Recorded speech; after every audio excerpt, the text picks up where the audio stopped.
Today on Inspired Money. Our scholars are incredible young men and women, and they, because of this access to education, they're able to take ownership of their lives in a way they haven't been able to in the past. And they do amazing things, so it's just fun to sit back and watch what they do. This is episode 54 with Executive Director and founder of the nonprofit organization CROSO and host of the Nonprofit Optimist podcast, Molly MacCready. Welcome to Inspired Money. My name is Andy Wong, a managing partner at Runnymede Capital Management. Each week, we bring you an interesting person to help you get inspired, shift your perspectives on money, and achieve incredible things. From making it to giving it away, Inspired Money means making a difference, creating something bigger than oneself, and maybe, just maybe, making the world a better place. Thank you for joining me. Hey, Inspired Moneymaker, welcome back. If it's your first time here, welcome. Inspired Money is different from other personal finance podcasts because we don't want to just learn how to live with money. We want to put money and inspiration together so we can live a richer life, make a greater impact, and together, make the world a better place. Thank you for being a part of this mission. I can't believe it, but the Inspired Money podcast is turning a year old. I really appreciate you listening and being with me every week. I want to do something special for the birthday episode and want you to be a part of it. Go to inspiredmoney.fm/Andy. Scroll to the bottom where I added a button to leave a voice message. You can do it from your computer or your smartphone. Share why you listen to the show, your favorite episode, or something that you've learned over the last 54 episodes. I'd love to hear from you inspired moneymakers out there and include your message in the 1-year anniversary show. Today we're talking to Molly MacCready. I got to spend time with Molly and her husband Sean while in Philadelphia last month. She founded a nonprofit as a young college graduate and has been growing the impact of her organization for over 10 years. In that time, she's put together a solid acting board of trustees. She's also the host of the Nonprofit Optimist podcast, where she shares information about how to create, run, and grow a small nonprofit. What I love about her show is that she highlights the amazing stories of people doing good. And that is so needed in our 24-hour news cycle of clickbait, scary headlines. Today we get to learn about Molly, her motivations, and the problems that she's solving with her nonprofit organization. We'll also talk about her perspectives on money as someone who's helping people and as a fundraiser. In this episode, you'll learn why you might consider supporting a smaller charity over a big one, tips for evaluating smaller nonprofit organizations, and how technology is changing how we engage with nonprofits. Now let's get inspired with Molly MacCready.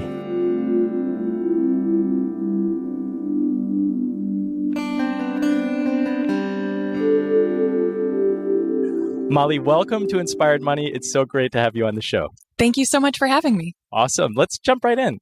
What's your earliest childhood memory of money? Yeah, so I thought this was such an interesting question, and it took me a long time to come up with what the earliest memory I could come up with. But my great aunt used to collect coins. And so I remember sitting at her kitchen table, sorting through coins to see if we could find quarters from the states she didn't have them from yet. And then because we were kids, she was able to convince us that this was a fun game. And so then she had us roll up all of her extra coins to give back to the bank. And we thought that was so fun. So that's my earliest memory, is rolling coins for my great aunt. That's a fun memory. Yeah. But this was for her collection? Yeah. Okay. Yeah, not for me at all. So it's child labor. That's what I'm saying. She figured out a way to make that work, and it was ingenious. So you've spent your career, it looks like, dedicating your life to the nonprofit space. I have, yes. When do you think that you felt that calling? Because I saw on your LinkedIn profile that you spent 2 years in Malawi pretty early. But did it start before then? It did start before then. So in college, I spent a semester abroad in Uganda. And it was while I was there that I was studying development studies, so learning all about how communities develop and how governments and non-governmental organizations can play a role in that development. And I had the opportunity to go out into the field and actually see organizations in action. And unfortunately, a lot of organizations weren't following the best practices that I was learning about in the classroom. But I came upon an organization that was, and it was like magic getting to watch it. It was, folks from the community were the ones who were working in the organization. It was all based on community values, and it drew me in pretty completely. And so I came home just sharing stories of this amazing organization, and realized that there might be a way for me to be involved in that work, even from afar. I suspect that most of my listeners have not been to Uganda. What impact did that have on you, and what kind of things did you see? The very simple answer is that it was life-changing for me, because it absolutely defined my path in a different way than I had been heading. But the longer, more nuanced answer is that just like any other community, you saw people who were wealthy, people who were not, people all in between. The standard of living in Uganda is very different than America. So getting to see the different kinds of housing that was there, and seeing rural communities where the houses had thatched roofs, and where buildings were made out of tin. And those were things I had never seen in America before, especially coming from Chicago, which is just a huge city with, skyscrapers. And here I was in a place where once you leave the capital, there are no buildings that were above 1 story tall. And so that was surprising to see, but also there were a lot of similarities. Once you got to meeting people, the people are people. And so getting to know them and learning about their lives and building relationships with them, I was happily surprised to find that, we had a lot in common, even though we had very different surroundings. Yeah, literally a different world. Yeah, it felt that way. Even though still humans Right. that you can relate to. And you say, hey, we're brothers and sisters on this earth, but very different way of living.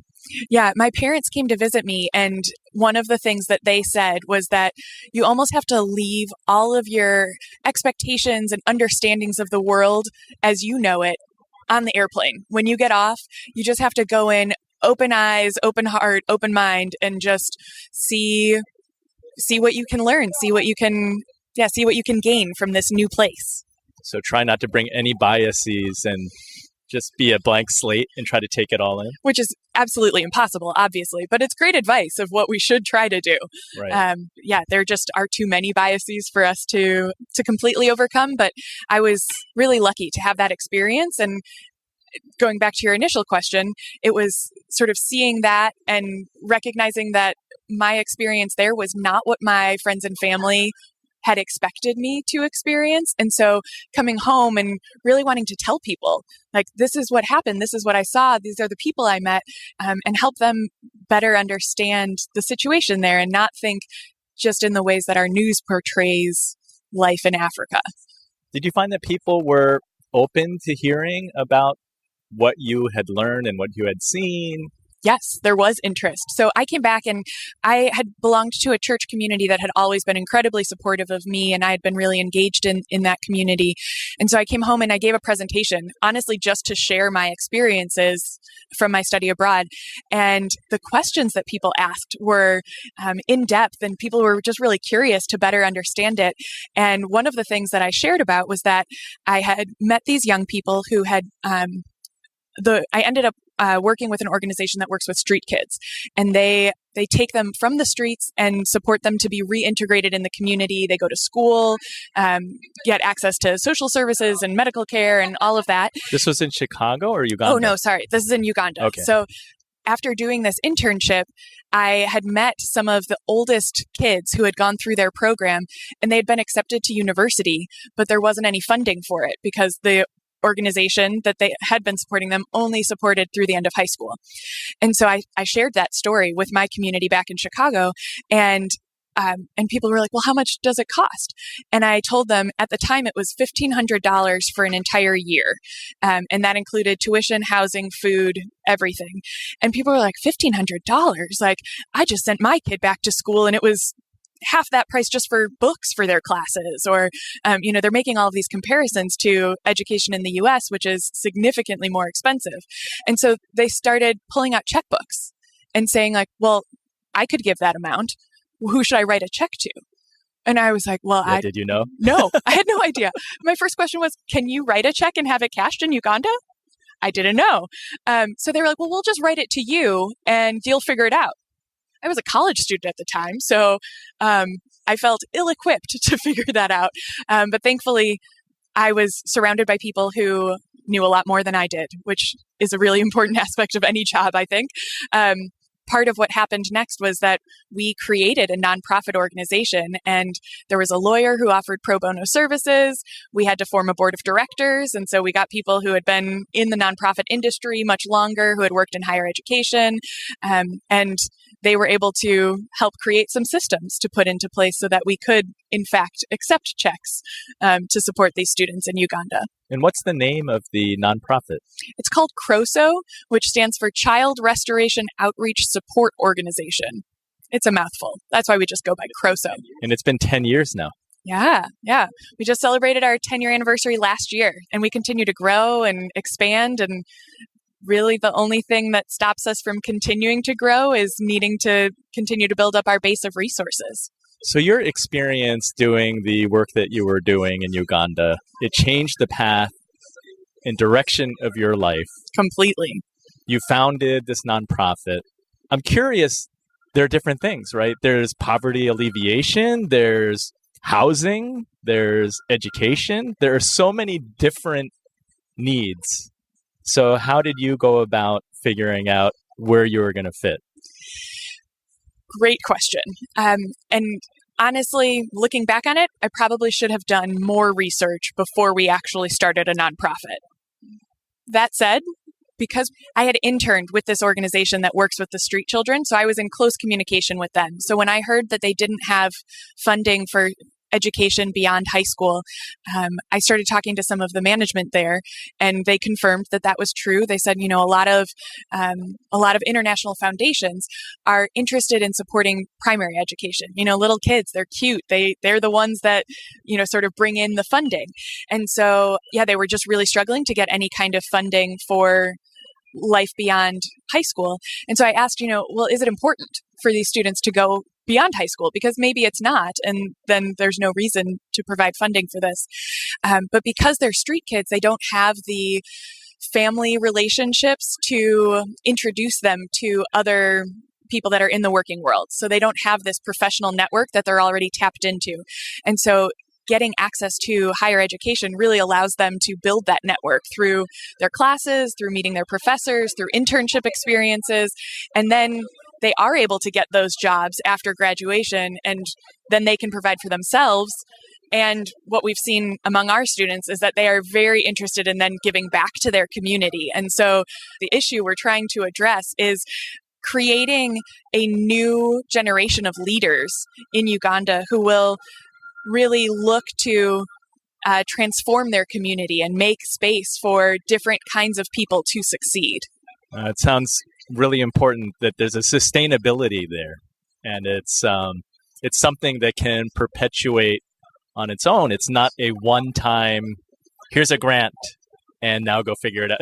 Exactly. Then when that money runs out, you still have a problem.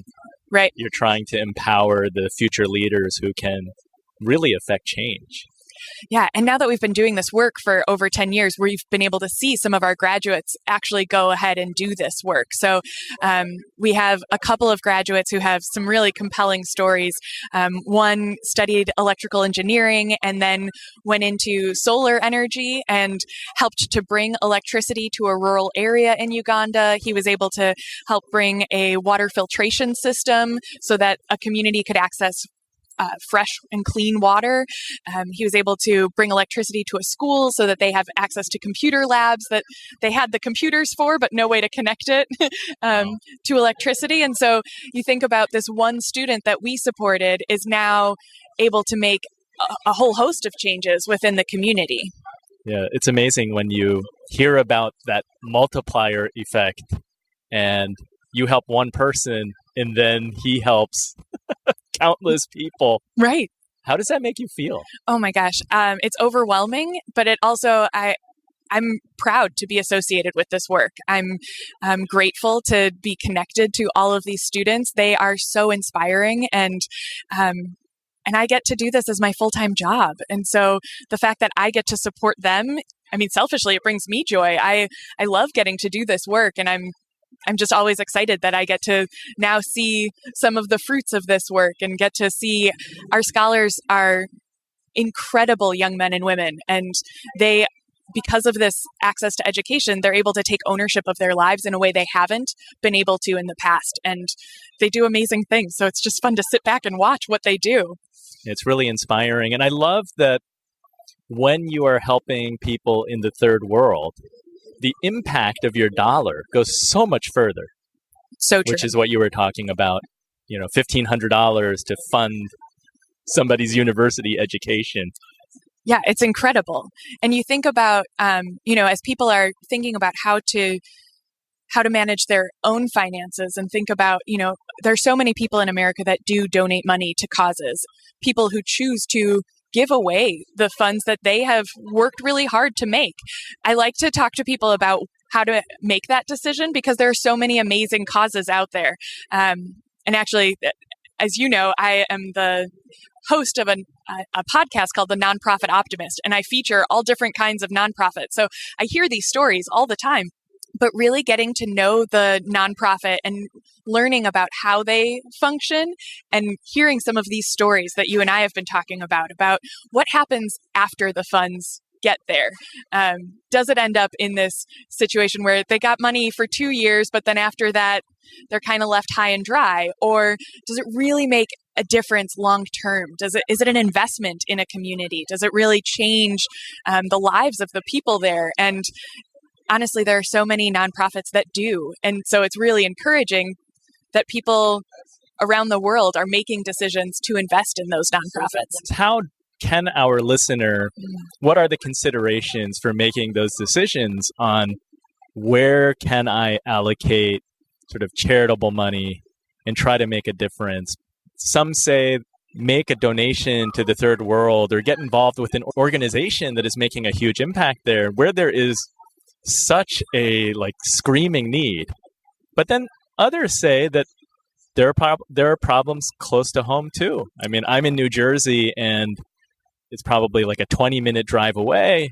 There are still projects and kids that need help.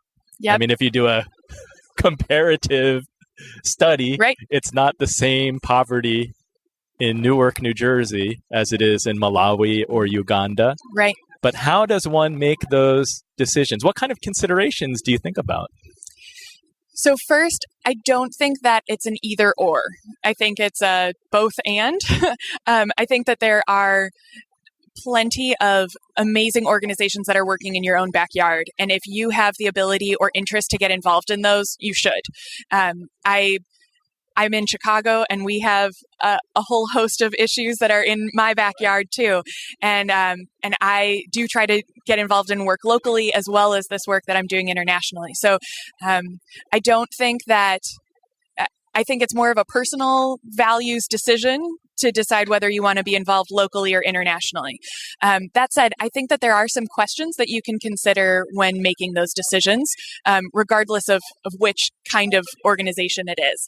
So oftentimes people will talk about overhead for nonprofits, and this is sort of a contentious topic because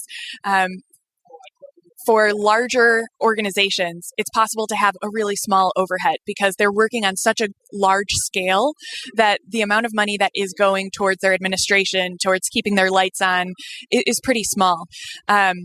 Smaller organizations like the one I work for, our overhead numbers don't look as great, but I think that there's great value in investing in organizations that can scale their size. And as I mentioned earlier, what prohibits us from doing that is access to funding. And so if everyone always chooses to only invest in these huge organizations, there's no opportunity for these smaller organizations to thrive. Coming up, we talk about considerations for supporting a small nonprofit over a large one, technology, and more. But first, one indicator to guide you when researching a small nonprofit. I think that getting to know organizations and ways to do that are looking at their website. It's a really easy way. How do they talk about the people they serve? Are they talking about them as individuals, as people? Are they talking about them as, and maybe maybe it's not serving people, in which case they should probably not talk about them as people. But if it's an organization that's serving people, how do they refer to them? Is there inherent dignity in the way that they talk about the people they serve? That's a really good indicator. If you don't see that on their website or in their promotional materials, close that tab. Go to a different website. There are so many other organizations out there, and it's not worth it to invest in something that isn't going to do what you want with the funding. The show notes for this episode can be found at inspiredmoney.fm/054. You'll find links to our guest, things mentioned in this episode, and we're adding transcripts, so check the website for updates. It's time for the Runnymede Money Tip of the Week. You may recall that last week I mentioned that I was recording from a car in Honolulu, Hawaii. I'm still here, except right now, we're closely tracking Hurricane Lane, a 300-plus mile wide storm that's forecast to move very close to the island of Oahu later today. Right now I'm sitting in the car surrounded by gusty winds. Sometimes I have to re-record because it gets a little bit loud. It's not raining right now, but we're all hoping that the winds will continue to weaken the storm and move it westward, away from the island chain, so that we can avert a direct hit. When it comes to your investments, people are terribly bad at timing their purchases and sales. In fact, Fidelity has one study that shows that forgotten accounts, those are accounts that people set up and either totally forgot about, or in some cases they died, so nobody made changes. Those actually performed the best over the long term. But as they say, timing is everything. At my company, we believe that financial markets are like the weather. And for retirees who are no longer bringing in a paycheck, or for nonprofit organizations, it's very important to protect against major financial hurricanes. The key is to have a discipline, not to shoot from the hip, to measure risk so that you can make smart decisions. Similarly to the way that my family has been tracking the storm via the National Weather Service, based on constantly updated reports, we've spent the last 2 days stocking up on food supplies, moving outdoor furniture, and securing items in case the high winds come. We decided not to board up the windows, but we were very close to doing that. Working with clients in managing their hard-earned money, it's our job to monitor the financial weather conditions, news headlines, and valuations so that we can make an assessment of risk today and tomorrow. I suggest that you read articles at our blog at blog.runnymede.com. You can also find it at inspiredmoney.fm, where we write about our market outlook and things that we're looking at. Subscribe so that you don't miss important updates. There are times when it's better to be safe than sorry. In the worst case scenario, one should evacuate in the face of a Category 5 storm. Once the storm passes, you can always return home. That's the Runnymede Money Tip of the Week. Inspired Money is brought to you by Runnymede Capital Management. We help you to plan, invest, and worry less. So what's your biggest financial challenge right now? Email me at awang@runnymede.com. That's AWANG@RUNNYMEDE.com. Or go to inspiredmoney.fm/Andy to write me. I'd love to hear from you, and we can even do a short call since it can be so much better to talk money. You're listening to Inspired Money. I'm Andy Wong. Where should people look for organizations to support? Because I think oftentimes it's sort of serendipitous. It's like, oh, I ran into somebody or I heard someone speak and what they said really moved me. I know that there are websites like Charity Navigator and other places where you can go look. Do you have any advice about that? Yeah, you can definitely use Charity Navigator or GuideStar or those are the big two that will have it. Honestly, a good Google search, if there's something you're passionate about that you want to support, search nonprofit and that as a keyword and see what comes up. Within the top 10 results, you're likely to find organizations that are really working within that niche. And maybe that's something as a good suggestion too. Be as specific as you want. if you're interested in supporting former street children in Uganda to access education, you'll find us right away. If you're interested in supporting veterans who have experienced mental health issues in your community, there might be an organization that pops up. And so I would encourage you to be as specific as possible to start and then explore from there. And if you need to widen your search, you can always do that. But there are so many nonprofits out there that there's no reason to not start as specific as possible. That's the blessing and curse of living in the 21st century. You can find like It's true. something so specific. Sometimes you don't even know what you're searching for. Yep.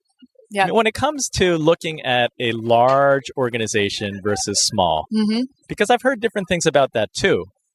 Some friends that I know who have spent time in Malawi, and they told me that they saw tremendous inefficiencies among some of the large, well-known nonprofits. And that was really fuel for them to say, all right, I'm going to start something myself.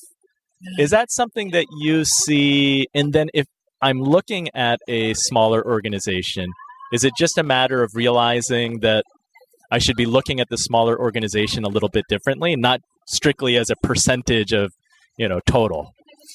Yeah, I think when looking at a small organization in comparison to the large ones, because they're smaller, you can actually probably reach out to a human being and connect with them and talk to them, which is something that you might not be able to do with one of these larger organizations. And when you do that, I think there are opportunities to ask questions about what impact your donation could have. One of the things that you'll see in a larger organization, actually in all organizations, we categorize our donors by how much they give. It allows us to sort of segment the group of donors, how we communicate with them. And there's this elusive category of major gifts, which means something different to every nonprofit.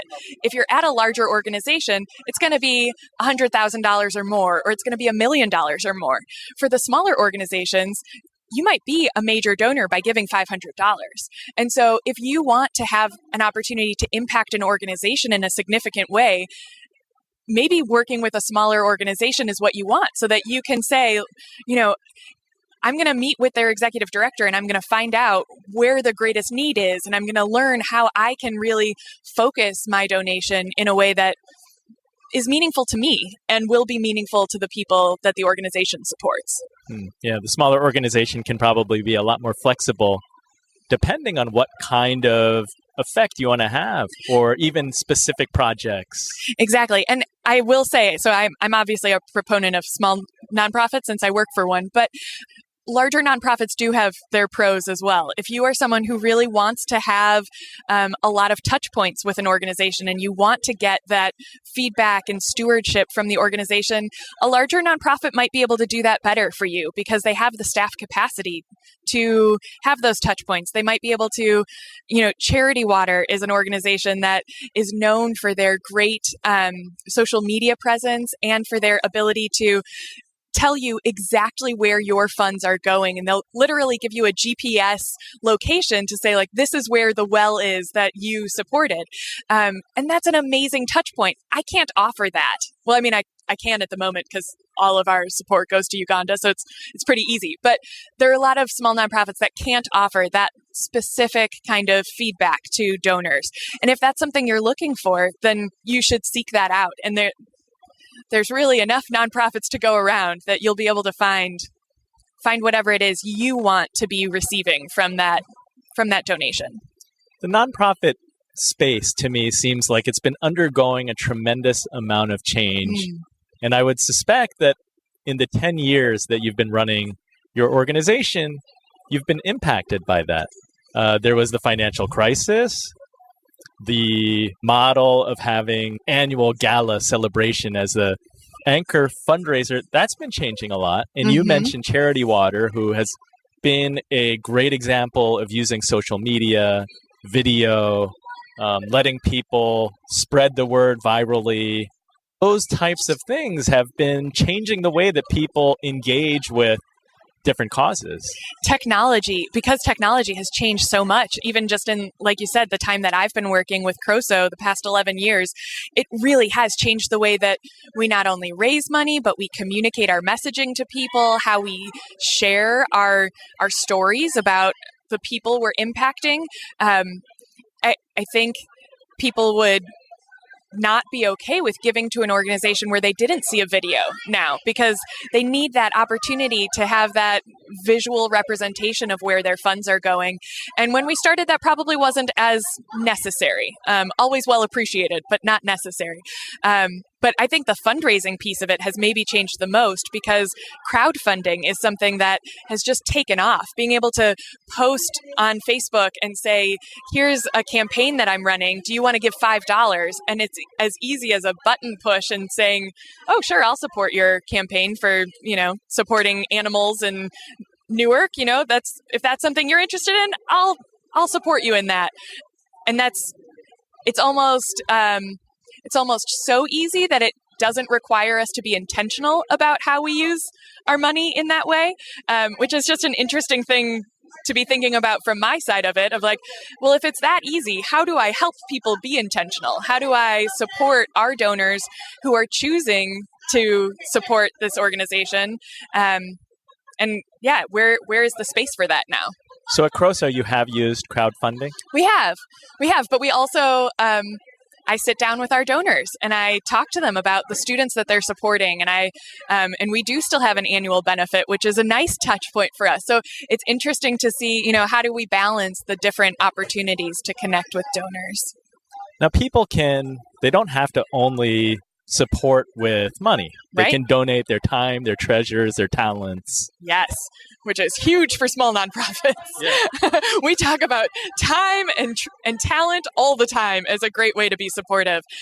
Because our nonprofit, I'm the only employee, and I can't do it all by myself. And so we have a great board of directors who is engaged and active, and we describe them as a working board, not just an advisory board. But we also have committee members who are not on the board of directors, who are marketing professionals who said, I really support your mission and I want to be able to help you get the message out. And I say, thank you, because I don't have a degree in marketing and I would love to be able to get this message out more effectively. And you can help make that happen. And people on our finance committee and our development committee and annual benefit, the list goes on and on. Yeah, so that's something for our listener to think about, that it's not just about money. So true. Making a donation. It's like, if you have a skill, if you're an accountant, if you're a marketing person, you can impact an organization, especially a smaller organization, in a really big way. Absolutely. And then once I feel like it's almost contagious. Like once you get involved a little bit, you're like, ooh, I want to get more involved. So we've had people who have joined as, a committee member, and next thing you know, they're a board member, and then they're on our executive committee, because once you kind of get touched by it, you get inspired. It inspires a part of who you are, and to be able to be involved in something that's important to you, that you're passionate about, is such a gift. And it's great to the nonprofit, but I think it's really a great gift to give yourself, to the opportunity to really use your gifts and talents for something that you're passionate about. Yeah, that's meaningful. Yeah. And bigger than a single individual in making an impact. As the leader of a nonprofit, and it's been 10 years, what are the biggest challenges for you? So one challenge is prioritizing everything: time, money, resources, recognizing that we are a small nonprofit. How do we decide what's most important right now?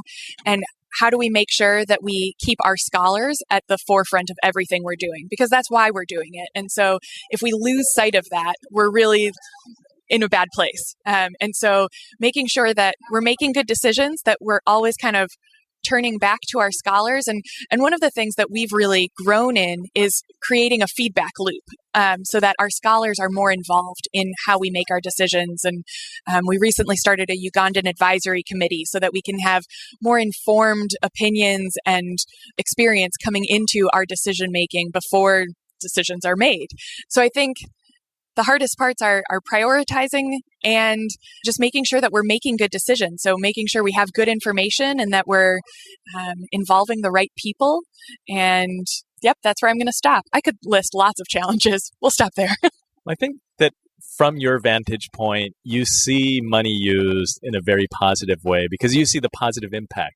Absolutely. So it goes against the money is the root of all evil. How do you define money? Like, what is money? How do you see money? Well, it's complicated. So I definitely see money as an opportunity for investment and for change, because that's how I've seen it play out.